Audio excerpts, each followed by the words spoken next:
ఎలా ఉన్నారు మీరు? బాగున్నారా? పర్వాలేదు నా దేని కృపవలన. యెస్ అన్న. Thank you.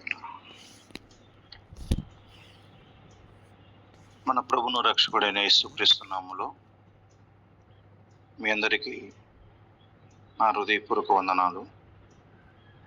గడిచిన కాలమంతయు మనలందరినీ దేవుడు తన సజీవ లెక్కలో ఉంచి మరొక నూతన దినమున ఆయన సన్నిధిలో చేరి స్తుతించుకోవటానికని, ప్రార్థించుకోవటానికని, మన జీవితంలో ఆయనతో అనుసంధానం కలిగి ఉండటానికని దేవుడిచ్చిన యొక్క సమయం బట్టి దేవాదేవునికి మహిమ, ఘనత, ప్రభావములు ఆయనకే చెల్లును గాక. ఆమేన్.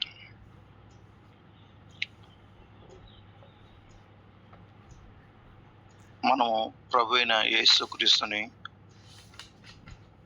తెలుసుకున్న కాడ నుంచి దేవుని కొరకు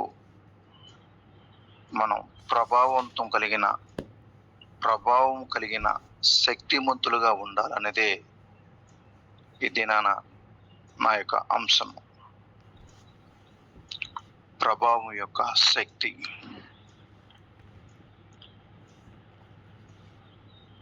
నేను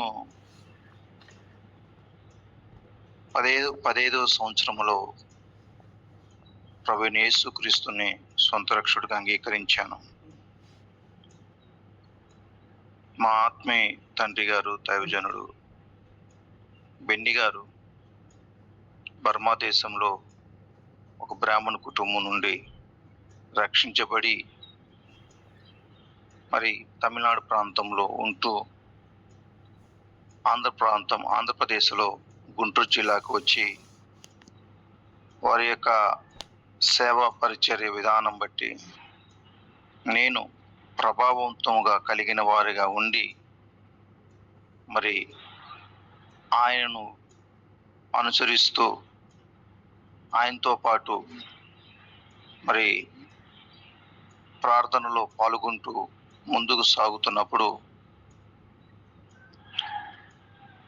దేవుడు ఆ దైవజనుడు యొక్క వాడుకున్న విధానం బట్టి నేను ప్రభావితం చెందిన వారిగా అయ్యి నేను ప్రభు అయిన యేసుక్రీస్తుని సొంత రక్షకుడిగా అంగీకరించి బాప్తిసం తీసుకున్నాను. ఆ తీసుకున్న తర్వాత నేను రాజోలు ప్రాంతంలో ట్రైనింగ్ వెళ్ళటానికి నన్ను ప్రోత్సహించిన విధానం కూడా నేను సంతోషపడుతున్నవాడిని. అయితే దైవజనుని యొక్క సాక్ష్యము నన్ను ప్రభావితంగా చూపించటం వలన ఆయన నాకు ఒక మాదిరిగా మరి దేవుని యొక్క ఒక దీనుడిగా సేవ చేసే వ్యక్తిగా ఉండటం నేను గమనించి మరి దేవునికి నేను కూడా అలాగూ సేవ చేయాలి, నేను నమ్మకంగా ఉండాలి అను ఒక నిశ్చయంతో ఆయన నేను ఒక మాదిరిగా తీసుకుని సేవలకు సాగిన సందర్భాలు ఉన్నవి.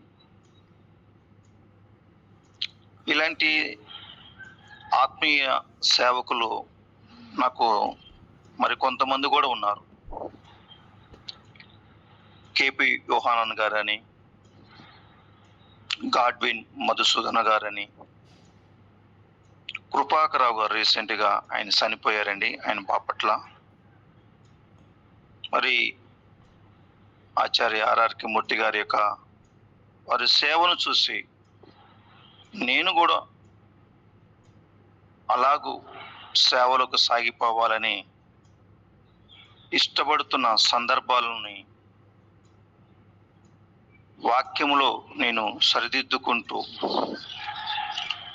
వాక్యం ప్రకారంగా నడవాలని నేను సిద్ధపడుతూ నేను దైవజనుల్ని ఒక మాదిరిగా చూసుకుంటూ నేను ముందుకు సాగానండి. ఈ దినాన దేవుని వాక్యం మనం చూస్తున్నట్లయితే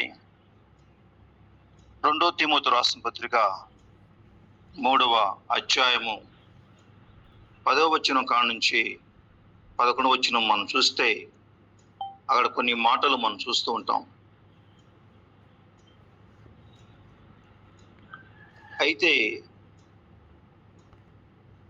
నీవు నా బోధను, నా ప్రవర్తనను, నా ఉద్దేశమును, నా విశ్వాసమును, నా దీర్ఘశాంతమును, నా ప్రేమను, నా ఓర్పును,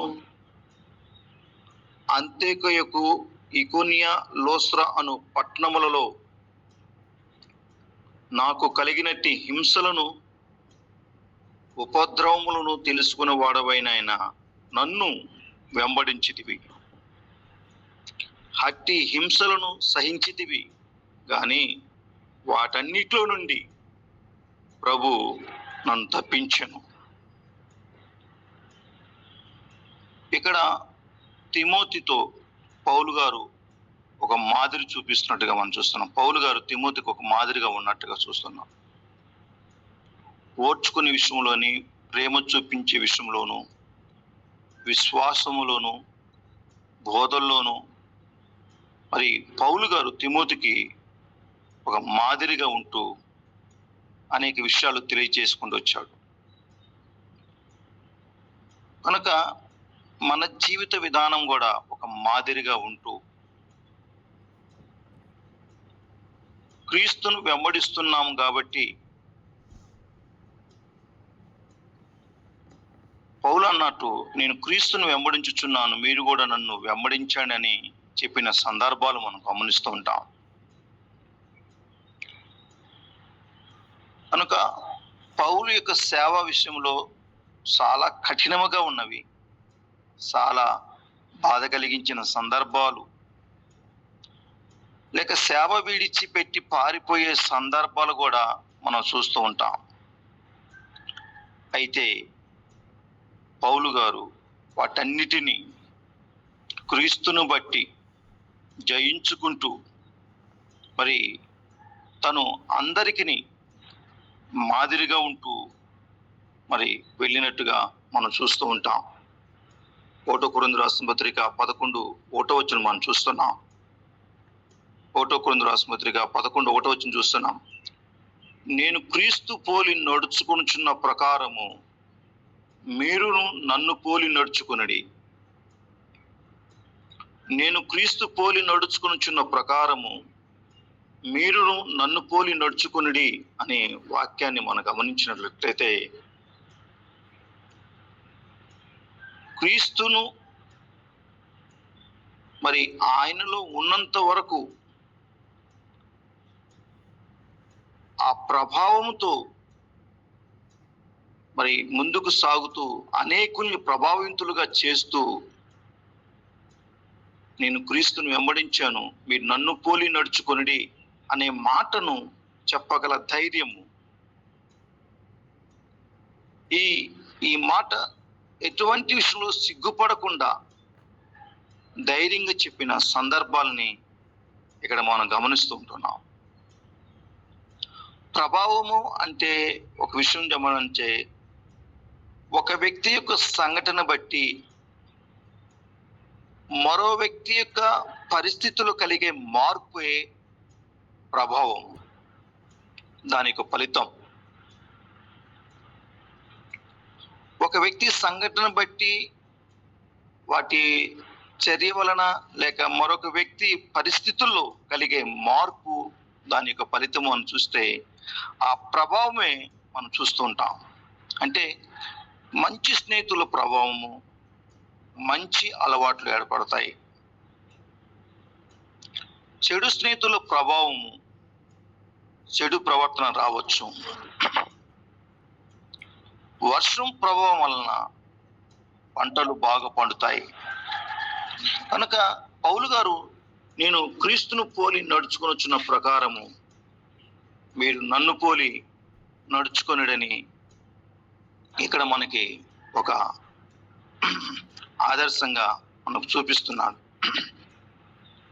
కనుక మన జీవిత ప్రయాణంలో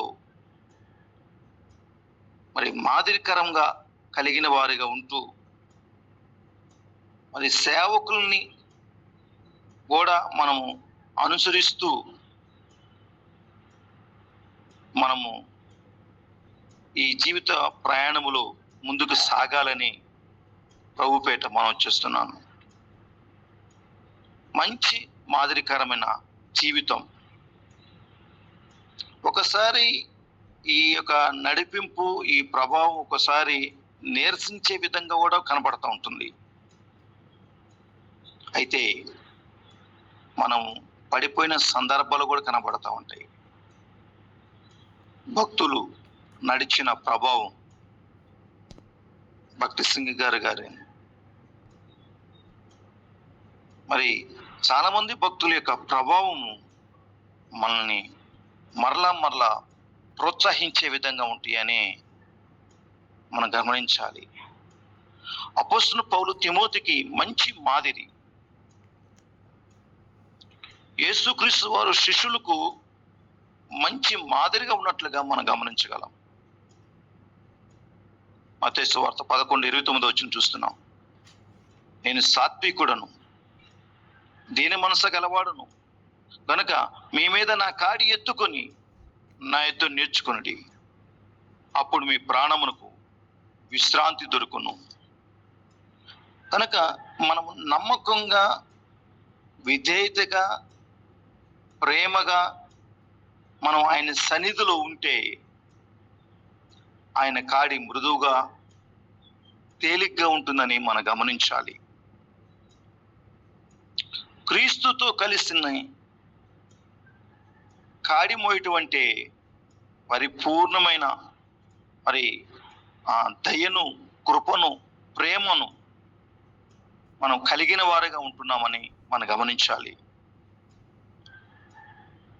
యేసుక్రీస్తు వారు మాదిరికరంగా ఉంటూ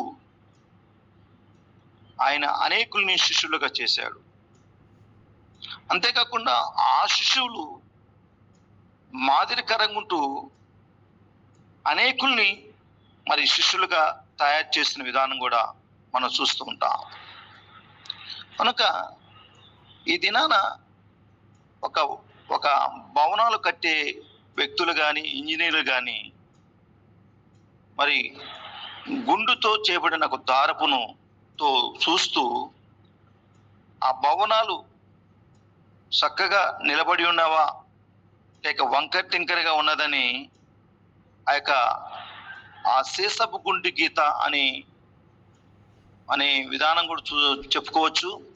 ఆ గుండును దారముతో ఉన్నది చూసి పెట్టుకొని ఆ ఇంజనీర్ కానీ, ఆ మేస్త్రీలు కానీ కొలతలో చాలా జాగ్రత్తగా ఉంటూ సమతుల్యంగా చూసుకుంటూ మరి గోడలు కట్టడంలో కానీ, భవనాలు నిర్మించడం గాను ఉపయోగిస్తుంటారు. చాలా మంది ఎంత అనుభవం ఉన్నా కానీ ప్రతిసారి ఆ యొక్క గుండును ఉపయోగించకుండా ఆ ఇల్లుని పునాది వేయలేరు, పైకి ఎక్కువగా కట్టలేరు. అలాగే మనం దేవుని ఇల్లు కొట్టుటకు నమ్మకమైన మాదిరికరంగా మన జీవితాలు ముందుంచుకొని దేవుని వాక్యానుసారంగా ఇరుకు మార్గములు వెళుతున్నప్పటికీ కూడా గుండు ఏ విధంగా ఇంజనీరింగ్ టాపీ మేస్తులు ఉపయోగించుకుని సాగిపోతున్నారో మరి దేవుని వాక్యమును మనం సూచనగా చూసుకొని మనము మన గోడను గట్టిగా కట్టుకునే వారిగా, మన పునాదిని గట్టిగా వేసుకునే వారిగా ఉండాలని మనకి ఇక్కడ తెలియజేస్తున్నది. ఈ యొక్క గుండు ఉండటం వలన ఆ భవనం ఏ విధంగా అయితే వంకర టింకర్ లేకుండా చక్కగా కట్టుతూ ఉంటాడు, దేవుని వాక్యము ద్వారా మనం క్రమము మంచి సేవ పరిచర్య జరిగించే వారుగా ఉంటామనేది ప్రభుపేట మనం చూస్తున్నాం. 2 తిమోతి రాసిన పత్రికలోని 3వ అధ్యాయము 10వ వచనం నుంచి కొన్ని మాటలు మనం చూస్తే, అయితే నీవు నా బోధను నా ప్రవర్తనను, నా ఉద్దేశమును, నా విశ్వాసమును, నా దీర్ఘశాంతమును, నా ప్రేమను, నా ఓర్పును, నాకు కలిగిన హింసలను ఉపద్రవం తెలుసుకున్న వాడవై నన్ను వెంబడించితివి. హట్టి హింసలను సహించితివి గాని వాటన్నిటిలో నుండి ప్రభు నన్ను తప్పించెను అన్న మాటలు మనం గమనిస్తుంటున్నాం. కనుక ప్రభునందు ప్రియమైనవారా, ఫిలిప్పీ రాసిన పత్రికలోని 3:17 మనం చూసుకున్నట్లయితే, సహోదరులారా మీరు నన్ను పోలి నడుచుకునిడి, మేము మీకు మాదిరై ఉన్న ప్రకారము నడుచుకున్న వారిని గురిపెట్టి చూడుడి అన్న మాట చూస్తున్నాం. భక్తులు మనకు ఎంతో మంది మాదిరికరం ఉన్నారు. మన పితరులు ఎంతో మంది మరి దేవుణ్ణి వెంబడించి హతసాక్షులైన వారు ఎందరో ఉన్నారు. మనం వారిని గురిపెట్టి మనం చూస్తూ మనము క్రీస్తులో ముందుకు సాగిపోవాలనేది ఇక్కడ మనం చూస్తున్నాం. ఫిలిప్పీ 3:17 చూస్తున్నాం. సహోదరులారా మీరు నన్ను పోలి నడుచుకునిడి, మేము మీకు మాదిరై ఉన్న ప్రకారము నడుచుకున్న వారిని గురిపెట్టి చూడండి అన్న మాట చూస్తున్నాం. అంతేకాకుండా ఆయన పెడుతున్న ప్రతి స్థలాలలో ఎన్ని సమస్యలు వచ్చినా, ఎన్ని కష్టాలు వచ్చినా మరి దేవునికి నమ్మకంగా ఉంటూ విశ్వాసములో ముందుకు సాగిపోయినట్టుగా మనం చూస్తూ ఉంటాం. అందుకే 2వ దశలోని పత్రిక 3:7 మాట మనం చూసుకున్నప్పుడు, ఇది నేను ఎక్కువగా ఇష్టపడుతున్న మాట. 2వ దశలోని పత్రిక 3:7 ఎలాగూ మమ్మను పోలి నడుచుకోవాలనో మీకు తెలియను. ఎలాగూ మమ్మను పోలి నడుచుకునవలెనో మీకు తెలియను. మేము మీ మధ్య అక్రమముగా నడుచుకునలేదు. ఇక్కడ క్రమము గురించి, నేను క్రమములో ఉన్నాను, దేవుల్లో ఉన్నాను, వాక్యానుసారంగా ఉన్నాను, నేను క్రీస్తుని పోలి నడుచుకొనుచున్నాను, క్రీస్తే నాలో ఉన్నాడు, బ్రతికిన మరి మరణించిన ఆయనే అనే విధానాన్ని బ్రతికాడు కానీ అక్రమముగా బ్రతకలేదు, క్రమముగా బ్రతికాడు అనే మాటను మనం చూస్తున్నాం. అంటే తన శారీరకంగా బ్రతుకుతున్న దినాలలో కూడా మరి అక్రమ సంపాదనకు వెళ్ళలేదు కానీ తన కష్టార్జితముతో డేరాలు కుట్టుకుని జీవించిన సందర్భాలు మనం చూస్తూ ఉంటాం. అపోస్తుల కార్యము 20:34-35 చూస్తే, నా చేతులు కష్టపడినవి అన్ని విషయంలో మీకు మాదిరి చూపించుతానని చెప్పాను అన్న మాట చూస్తున్నాం. కనుక తను కష్టపడుతూ అన్ని విషయాల్లో మరి ఆదర్శవంతంగా ఉంటూ మాదిరిగా ఉంటూ ముందుకు సాగినట్టుగా మనం చూస్తున్నాం. కనుక తిమోతికి ఇవన్నీ చూపిస్తూ నీవు కూడా మాదిరి కలిగి ఉండు, నీ బాల్యము విన్న సంగతులను విడవకుండా నిలకడగా ఉండు అని పౌలు తిమోతి గారికి తెలియజేస్తున్న మాట చూస్తున్నాం. పైకి భక్తి గల వారి వలె ఉండి దాని శక్తిని ఆశ్రయించిన వారిపై ఉండవద్దు. కనుక భక్తికి తగ్గట్టుగా జీవితమును ఉండాలి అన్నది ఇక్కడ మనం చూస్తున్నాం. నీవు నా బోధను, నా ప్రవర్తనను, నా ఉద్దేశం నువ్వు తెలుసుకున్నావు కాబట్టి నువ్వు పొరపాటు చేయకుండా నువ్వు బలంగా ఉండాలి, నువ్వు మాదిరిగా ఉండాలి అని పౌలు తిమోతిని ప్రోత్సహిస్తున్న సందర్భాలు మనం చూస్తున్నాం. సేవ ఉద్యోగం కాదండి. 9 గంటలకు వెళ్ళి 5 గంటలకు తిరిగి వచ్చేది కాదు. అనేక మందికి మాదిరిగా ఉంటూ జీవించడమే. కనుక ఈనాటి కాల సమయంలో మనము ప్రపంచాన్ని గమనించినప్పుడు, మన భారతదేశాన్ని గమనించినప్పుడు, మన ఆంధ్రప్రదేశం గమనించినప్పుడు, నరకానికి వెళ్ళుటకు సిద్ధంగా ఉన్న కొన్ని కోట్ల మందిని ప్రజలు మనం చూస్తూ ఉంటాం. అటు వారికి నేను క్రీస్తును వెంబడిస్తున్నాను, మీరు కూడా సిద్ధంగా ఉన్నారని చెప్పగలంత స్థితిలో మనం ఉండాలి. అంటే నేను క్రీస్తును వెంబడిస్తున్నాను, మీరు కూడా నన్ను వెంబడించండి అని. కనుక ప్రభునందు ప్రియమైనలారా, దేవుని వాక్యమును తరచుగా ఉపయోగిస్తూ అనుక్షణమును మన గోడలు వంకటింకలు కాకుండా చూసుకుంటూ సత్యమైన వాక్యాన్ని మన జీవితాలను సరిదిద్దుకుంటూ అనేక మందికి మాదిరిగా కట్టుకునే వారుగా ఉండాలనేది దేవుని వాక్యం ద్వారా మనకు తెలుసుకుంటున్నాం. భక్తులు మన జీవితాలు చూపిస్తున్నారు. కనుక మనము నేను క్రీస్తు పోలి నడుచుకొనుచున్న ప్రకారము మీరు నన్ను పోలి నడుచుకొనుడని ఇక్కడ దేవుని వాక్యం సెలవిస్తుంది. కాబట్టి మనం క్రీస్తును వెంబడిస్తూ ఆ క్రీస్తును అనేకులకు చూపించే వారుగా ఉండాలనేది దేవుని వాక్యం మనకు చూపిస్తుంది, తెలియజేస్తుంది. కనుక ప్రభునందు ప్రియమైనలారా, మనము ఒక మాదిరికరమైన పాత్రగా ఉంటూ కొంతమంది పరిశుద్ధుల జీవితాలు చరిత్రలు చదువుకుంటూ మనం ముందుకు సాగటం చాలా మంచిదని నేను తెలియజేస్తున్నాను. పుస్తకాలు చదవటం వలన దాన్ని బట్టి ప్రభావవంతులుగా కాగలం. భక్తుల యొక్క అనుభవాలను బట్టి కొంచెము ప్రభావితులుగా ఉండి వారి అనుభవం నుండి అనేకులు మనం నేర్చుకోగలము. కనుక మనము ఆయన వెంబడిస్తూ క్రీస్తును వెంబడిస్తూ అనేకుల్ని క్రీస్తును వెంబడించే వారిగా మనం తయారు చేయాలని ప్రభుపేట మనం చేస్తున్నాను.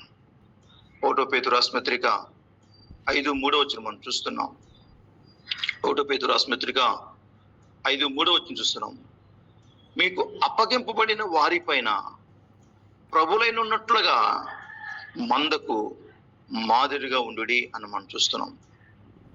ఈనాటి కాలంలో చాలా మంది ఎలాగున్నారంటే ఒక అధికారంగా, ఏదో గొప్పవారిగా, ఏదో సాధించేవారుగా అనే ప్రభావంతో చాలా మంది ఉంటున్నారు.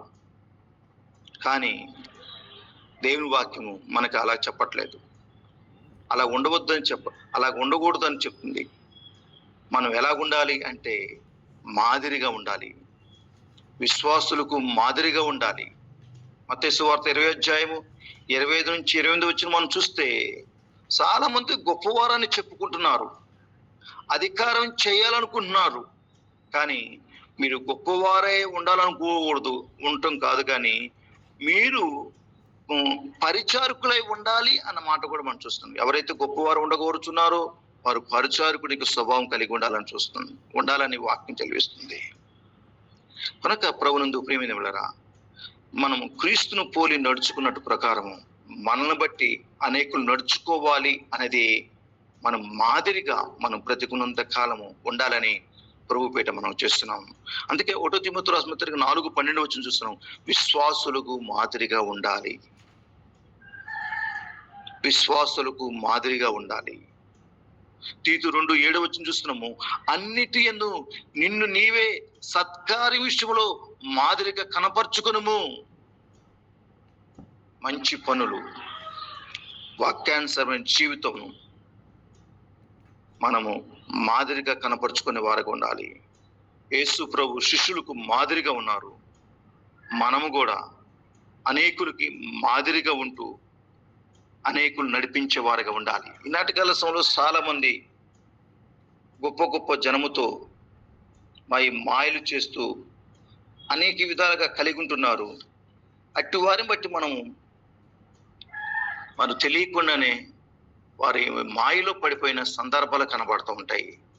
అయితే నిజమైన సేవకులు ఎవరు, లేక ఎవరిని మనం వెంబడించాలంటే ఎవరైతే దైవక స్వభావం కలిగి లక్షణాలు కలిగి ఉంటారో అట్టి వారిని మనం వెంబడించే వారిగా ఉండాలని, మనము అలాగ నడవాలని మనము వాక్యం ద్వారా మనం తెలుసుకుంటున్నాం.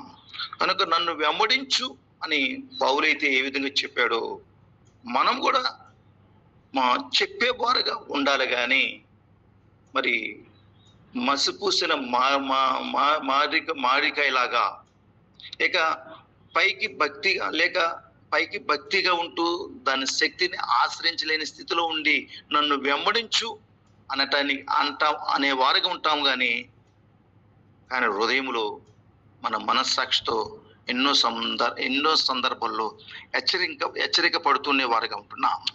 కనుక ఈ విషయాలన్నిటిని గమనించి మనము వాక్యానుసారంగా సరిదిద్దుకుంటూ అనేకులకు మాదిరిగా ఉంటూ మరి ఎన్ని కష్టాలు వచ్చినా ఎన్ని నిందలు వచ్చినా మనం నోటి మాటలు జారిపోకుండా ప్రేమతో ప్రవర్తిస్తూ మరి ఇతరులకు ఆతిథ్యం ఇచ్చే విషయంలో యథార్థత కలిగి ఉంటూ మరి క్రమముగా ఉండే వారిగా ఉంటూ నశించిన వారి కొరకు భారం కలిగిన వారిగా ఉంటూ మరి మాదిరిగా ఉండాలి. సువార్త పనిలో విశ్వాసంలో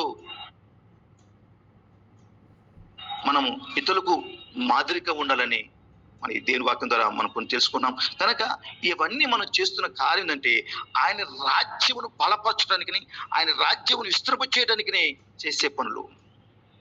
మన జీవిత ప్రభావం ద్వారా అనేకుల్ని క్రీస్తులోకి నడిపించే వారుగా ఉండాలి. నీవు తెలుసుకున్నవి ఎవరి వల్ల నేర్చుకుంటావో ఆ సంగతి తెలుసుకుని వాటిని నిలకడగా ఉండుము అని ఇక్కడ వాక్యం చూస్తున్నాం. 2 తిమోతి రాసిన పత్రిక 3:14 వచ్చున్నాం. 2 తిమోతి 3:14 వచ్చిన చూస్తున్నాము.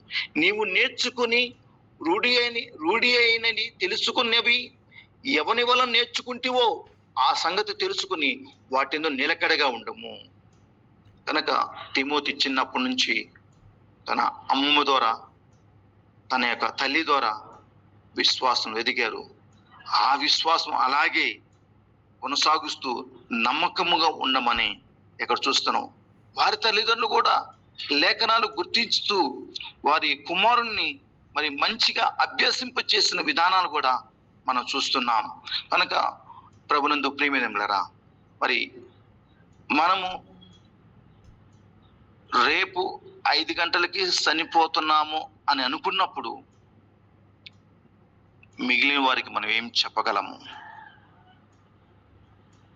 రేపు 5 గంటలకి మనం చనిపోతున్నామని ఊహించుకుంటే మిగిలిన వారికి మనం ఏం చెప్పగలము? కనుక మన ముందున్న తరాల్లో లేక భక్తులకు మాదిరి తీసుకొని దేవుని పనిలో సాగిపోవాలని, భారం కలిగి ఉండాలని, నీవు బ్రతికున్నంత కాలమును మాదిరిగా జీవిస్తూ మరణించావంటే నీ గురించిన సాక్ష్య జీవితమును అనేక మంది విశ్వాసులు చెప్పటం వలన, దాని వలన అనేక మంది ప్రభావవంతులై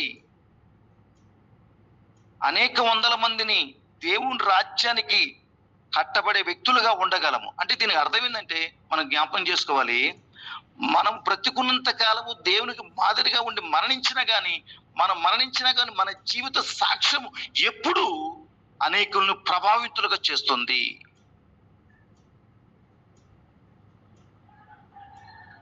కనుక ప్రభునందు ప్రియమైనవారా, ఈ విషయంలో మనం గమనిస్తూ నేను క్రీస్తు పోలి నడుచుకున్న ప్రకారం మీరు నన్ను పోలి నడుచుకోమంటూ మనం క్రీస్తును వెంబడిస్తూ అనేకుల్ని క్రీస్తును వెంబడించేవారుగా చేయాలని కోరుకుంటూ అటువంటి కృప, దయ, కరుణ మనకందరికీ కలుగును గాక.